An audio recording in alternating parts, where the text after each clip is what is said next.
নমস্কার বন্ধুরা, ফিকশন স্টোরিজের তরফ থেকে আমি আপনাদের সকলকে আন্তরিক ধন্যবাদ এবং কৃতজ্ঞতা জ্ঞাপন করতে চাই। আমাদের শিবগড়ের গুপ্তধন গল্পটিকে আপনারা যেভাবে পছন্দ করেছেন, আপনাদের পজিটিভ কমেন্ট এবং লাইকে ভরে গেছে আমাদের অডিও স্টোরিটি। শিবগড়ের গুপ্তধন গল্পটি রচনাকাল মূলত 2022 সাল।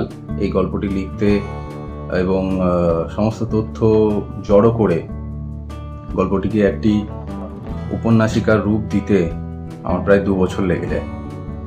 তো যাই হোক, ফিকশন স্টোরিজের গোটা টিমের অদম্য উৎসাহ এবং অক্লান্ত পরিশ্রমে শেষ পর্যন্ত আমরা এটা পাবলিশ করতে পেরে এবং আপনাদের কাছে উপস্থাপনা করতে পেরে সত্যি আনন্দিত, এবং আপনারা এটা যে আন্তরিকভাবে এটাকে গ্রহণ করেছেন তাতেও আমরা আপনাদের প্রতি খুবই কৃতজ্ঞ। শিবগড়ের গুপ্তধন গল্পটি যে গল্প গ্রন্থ থেকে গৃহীত হয়েছে, আজ আপনাদেরকে সেই গল্প গ্রন্থটি দেখাতে চাই। এই হলো সেই গল্প গ্রন্থ।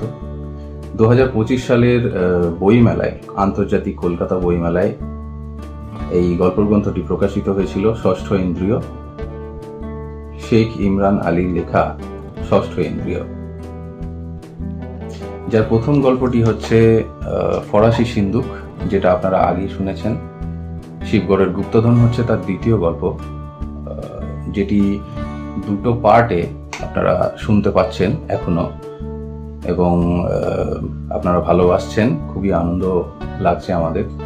এবং তৃতীয় গল্প সেটি হচ্ছে ফেরাওয়ে নীলা, যেটি খুব শীঘ্রই ফিকশন স্টোরিজের পর্দায় আপনারা দেখতে পাবেন, শুনতে পাবেন। আশা করি আপনাদের ভালো লাগবে। আপনাদের প্রতিক্রিয়া আপনারা জানাতে ভুলবেন না। আপনাদের প্রতিক্রিয়াগুলোর মাধ্যমেই আমরা অনুপ্রেরণা পাই, বুঝতে পারি যে আমাদের ভুল কোথায় হচ্ছে, কিভাবে নিজেদেরকে আরো পরিমার্জিতভাবে আমরা উপস্থাপনা করতে পারবো আপনাদের কাছে।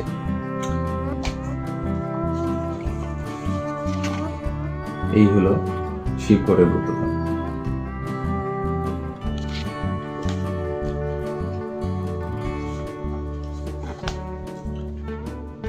ফেরাওয়ে নীলা।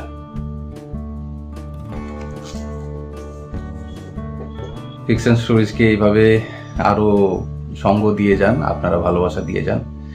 আপনাদের ভালোবাসাতেই মূলত চলছে। সঙ্গে থাকুন এবং শুনতে থাকুন ফিকশন স্টোরিজ।